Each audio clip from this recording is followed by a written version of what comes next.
Well, he was brought in to be a star, but it never happened. And Sunday, the Cubs' $30 million man, Milton Bradley, was suspended for the rest of the season. The man who wrote his contract last summer, general manager Jim Hendry, says when Bradley dissed the Cubs organization and the Cubs fans, his behavior became too much to tolerate. But Bradley has complained of having to contend with racist remarks from fans and being hounded by the Chicago media. Was his suspension fair? Joining us to talk about Milton Bradley are Brian Peruke, a host at The Score Sports Radio; Kelly Saindon, a partner in the law firm of Bologna, Shapiro, and Hines. Welcome, both of you, to Chicago tonight. Well, Kelly Saindon, you represent a lot of athletes. You're not representing Milton Bradley. I'm not. But was this legally, was this a way to do it? Was this a fair suspension? No, I don't think it was. I think not? he's being treated disparately. I think when Lou Piniella trash talks Milton Bradley, he gets away with it. There's no issue. It's when he's not performing, they use him as a scapegoat, and they draw attention away from the losing games by let's suspend this guy. They knew about his anger management problems. They knew about the issues when they signed him, and now that they've got this big paycheck to write, they haven't said whether the suspension is paid or unpaid. They're just saying, take a step back. And you're right, it is a PR machine. They are absolutely looking to divert the fact that it's a losing season and put it all on him. Maybe they shouldn't have acquired him. Maybe it's not a good fit, but it's not a fair suspension. But you talk about problems with your teammates, which he obviously has. And if you read the comments to a man, his teammates said, we support the suspension. This guy has gone out of his way to make himself unhappy, to find demons where there aren't any. Didn't he say in the middle of the season he felt isolated? He felt isolated, and there were other guys who said, listen, we're open to it. He doesn't want to talk to us. And it's a relationship I've never seen publicly displayed by really anybody and their team. You know what happens in sports, but to him it just seems to happen with an extreme. And you know, as everybody knows, it's happened everywhere he's gone. It's just amazing to me, whether the suspension is justified or not. It's almost like you couldn't have written this to go so according to what the Milton Bradley script is supposed to be. I mean, right away. On the other hand, he did show up at the games. I mean, he did fulfill his terms of the contract. Is that what you're saying? Absolutely. I'm saying he did his job. And it's interesting because you're bringing up all these other points to talk about the suspension, and that is not what he's being suspended for. But really, it is. Well, what is he being suspended for, in your opinion? What they're saying is that it's conduct unbecoming, basically. It's detrimental comments about the team. Well, isn't it detrimental to kind of diss the team? It is detrimental, but it has to be even-handed. How is it fair when he's the only player that's being singled out? It's because of all of these other things. Do you really think he's the only player being singled out for the problems that the Cubs have been having? Carlos Zambrano, for one, is one guy who does a lot of wacky stuff, and some of it comparable to what Bradley does, except the big difference, I guess, is that Zambrano is well-liked by just about everybody, except, you know, he goes off every once in a while, whereas Bradley is well-liked by just about nobody, and he goes off every once in a while. But I will say that Zambrano, a couple of years ago, when he attacked the Wrigley Field fans after they booed him, I think he called them stupid. I don't want to put words in his, but he said something about the fans. And they made him go out there, I think, the next day and issue an apology. That I didn't mean it, I'm sorry, I apologize to everybody. You know, I don't know that they didn't give Milton Bradley the same chance. And he just basically probably said, there's no way in heck I'm going to do that. And again, legally, I don't know. But if they were just to pay him and bench him for the rest of the year, I think that's pretty much what this amounts to. Problems with the manager, problems with your teammates, and problems on the field. I'm not going to discount that. Now, the Players Union has said they may file objection to this suspension. Correct. They may file a grievance. How do they do that, a grievance? Well, what they have to do is, when you're suspended according to the collective bargaining agreement, they have to get the approval of the player's agent. So Milton Bradley's agents have to approve the suspension, the filing of a grievance relating to the suspension. Okay. And they may not do so because he really isn't happy in Chicago, and he may very well, if he's getting paid, just take the time out, sit on the bench, which is really right now what he's happier doing. So it's all going to depend, because the Players Association has to represent him, but in this specific instance, they have to get the approval of the agents to do so. And you say that the suspension actually hasn't even been filed yet, which is kind of unusual too.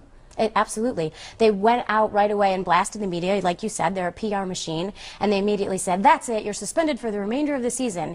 Yet they have to they talked to him, do you know? I don't know if they've spoken to him, but they have to actually issue in writing why he's suspended, the bases for doing so, and give it to the Players Association as well as Mr. Bradley. And thus far, nothing's been filed with the Players Association. And I will say, for whatever difference this makes, Bradley's not with the team right now. He's been sent home, literally home, and he's not traveling with the team. And from what I understand, home to Chicago or home to where he's? I believe home, which is away from the team. Yeah, right. they're in Milwaukee right now, and he's not with them. I don't know whether he's in Chicago home or California. So something has certainly happened. Well, sure. They did tell him. Maybe they went to his hotel room, I believe. believe, on Saturday or Sunday, whatever day it was, and said, this is why I'm doing this. And I believe Milton's response, according to what I read, was, you done. Well, he was done. Somebody was done. He was. But, you know, one of the things Milton Bradley has said throughout the season, to some extent, is that he's been subject to racist comments, particularly by fans in the stands.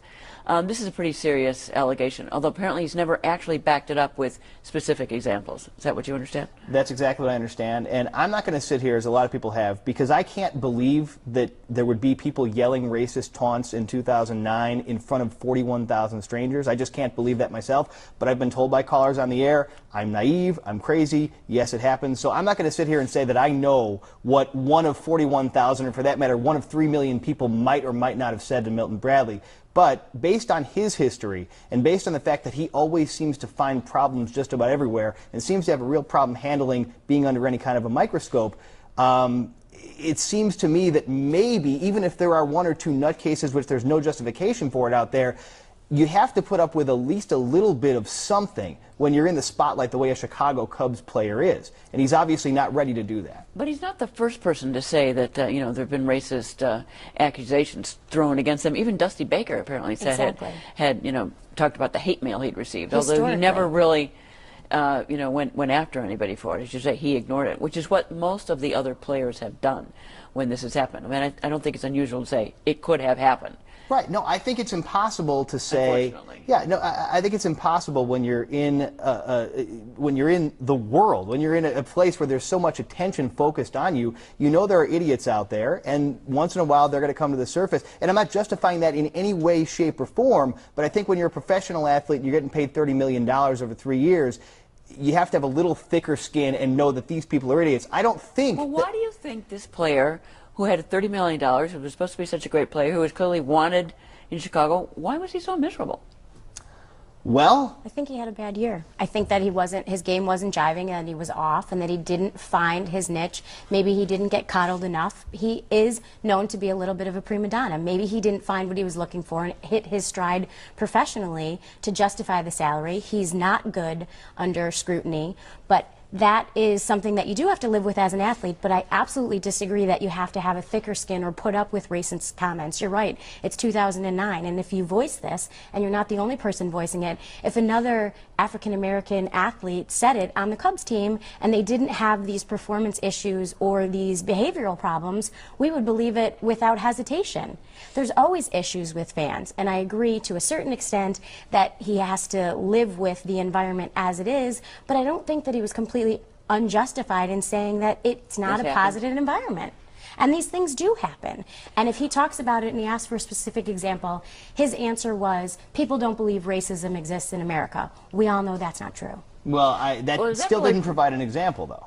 And so you have to wonder if it's just not him. Again, I can't say whether it happened or didn't. There are no other witnesses to this as far as I know, and there must have been thousands of people within earshot of this thing if it supposedly has happened.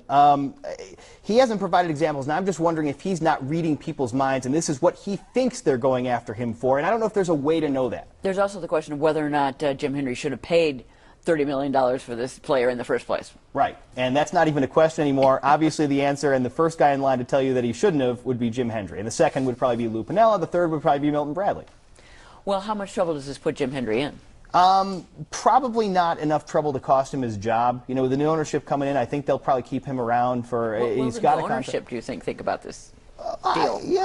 Well, there's nothing they can do about it. They're going to have to try to trade him, which he's got 2 more years at $21 million, and that's almost an untradeable contract for the production this guy brings or has brought this year. But you add all the personality stuff on top of it, almost impossible. Now, maybe you can take somebody else's bad contract for it and exchange it that way. Maybe you can pay the lion's share of the money. So if you're saying the there's going to be no way to get rid of him? You think there's no way to get rid of this guy? I disagree. I think they can dump him. I mean, there was all the scandal after Michael Vick was released from prison. Can anyone take him? Would anyone touch him? Of course they will. He's a talented athlete. Milton Bradley is a talented athlete. A couple years ago, on top of his game, he needs to hit his stride again. This is not the place to do it. They might take a hit financially. He needs to get out of here. He wants to get out of here, and they don't want to be associated with him. So I think they'll figure out a way creatively to get rid of him. If you pay almost all of the money, then somebody probably will take him off your hands. But even that is going to be a tough sell at this point.